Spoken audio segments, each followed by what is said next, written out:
Koalisi Masyarakat Sipil Kawal Pemilu Bersih mengaku mendapat laporan dugaan kecurangan tahapan pemilu 2024 yang dilakukan oleh jajaran petinggi Komisi Pemilihan Umum. Tindakan tak terpuji itu disebut-sebut disertai intimidasi. Benarkah demikian? Koalisi Masyarakat Sipil Kawal Pemilu Bersih mengungkap temuan dugaan kecurangan berupa manipulasi data dalam proses verifikasi faktual partai politik calon peserta pemilu 2024.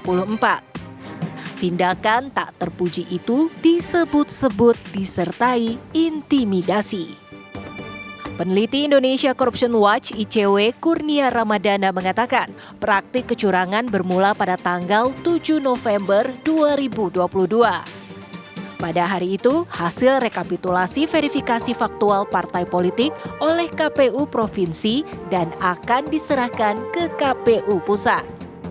Namun, anggota KPU RI memerintahkan KPU Provinsi untuk mengubah data beberapa partai politik dalam sistem informasi partai politik atau SIPOL dari tidak memenuhi syarat menjadi memenuhi syarat sebagai peserta pemilu 2024.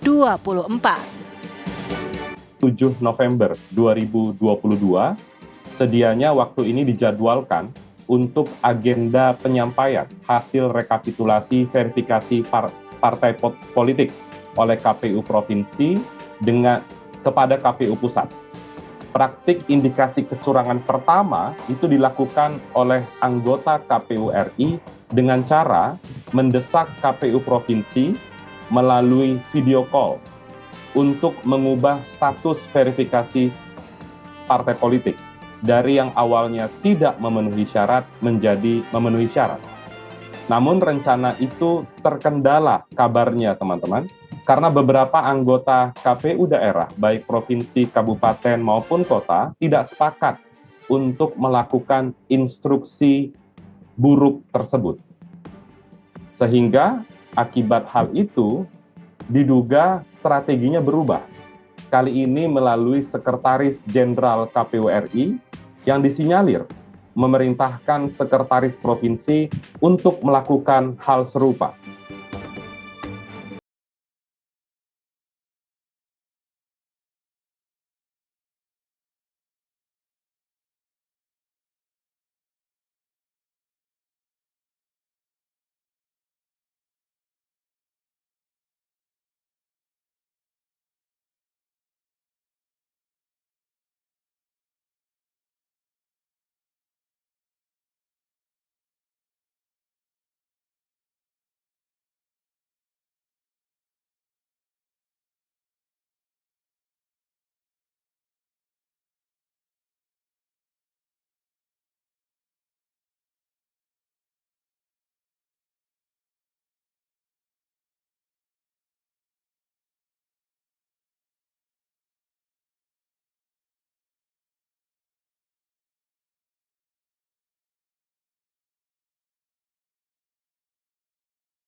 Bersama kami ada anggota Koalisi Masyarakat Sipil Kawal Bersih Pemilu yang merupakan peneliti ICW juga, yaitu ada Mas Kurnia Ramadan dan juga ada Komisioner KPU Bang Idam Khalid dan juga ada Komisioner Bawaslu Pak Puadi. Selamat petang Bapak-Bapak semua. Selamat petang. Assalamualaikum. Ya, waalaikumsalam warahmatullahi wabarakatuh. Pertama saya ingin ke ICW dulu, ke Mas Kurnia. Apa saja mungkin yang ditemukan lebih detailnya lagi oleh ICW mengenai dugaan kecurangan tersebut? Sekitar 2 minggu yang lalu, kami membentuk Koalisi Kawal Pemilu Bersih, mengingat ada sejumlah pemberitaan yang mengabarkan kesaksian dari komisioner kabupaten kota maupun saksi-saksi yang tidak bersedia namanya disebut, dikabarkan di berbagai harian nasional terkait dengan dugaan kecurangan dengan cara membenarkan praktik intimidasi yang dilakukan oleh jajaran petinggi KPU pusat kepada KPU daerah. Apa yang dilakukan atau apa bentuk intimidasi tersebut dalam hal apa? Dalam hal mengganti atau mengubah status partai politik yang awalnya tidak memenuhi syarat menjadi memenuhi syarat dalam kerangka verifikasi faktual partai politik. Intimidasinya beragam yang kami dengar, mulai dari ancaman mutasi kepegawaian sampai dengan indikasi iming-iming agar mereka nanti terpilih dalam proses seleksi komisioner provinsi, kabupaten, kota tahun 2023 mendatang. Setelah itu kami membuka pos pengaduan pada pekan lalu, tepatnya tanggal 11 Desember sampai 18 Desember. Atas nama akuntabilitas dan transparan pembukaan pos tersebut, kemarin kami melansir angka berapa yang sudah melaporkan ke pos pengaduan tersebut dan berapa yang kami dapatkan informasinya. Ternyata berdasarkan data yang kami lansir, sekurang-kurangnya ada 12 kabupaten kota dan 7 provinsi yang mengaku ada intervensi dari jajaran petinggi KPU pusat.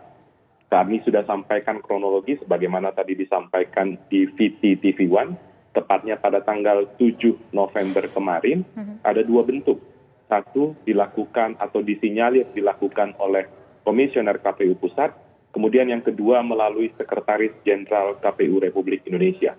Atas dasar hal tersebut, atas informasi tersebut, kami memutuskan untuk melaporkan ke DKPP dalam waktu dekat. Tentu kami berharap pengusutannya dapat objektif dan independen. Sekali lagi kami tegaskan, Koalisi Masyarakat Sipil Kawal Pemilu Bersih bertindak atas nama independensi dan objektivitas, tidak terkait dengan kepentingan partai politik manapun, dan tidak juga menginginkan ada seperti yang dikabarkan banyak pihak terkait dengan penundaan pemilu dan lain sebagainya.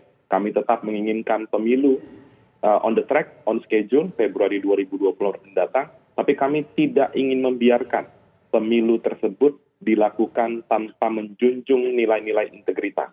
Maka dari itu, siapa yang memiliki permasalahan serius haruslah tidak dilibatkan lagi demi menjaga integritas pemilihan umum sendiri yang kita cita-citakan bersama.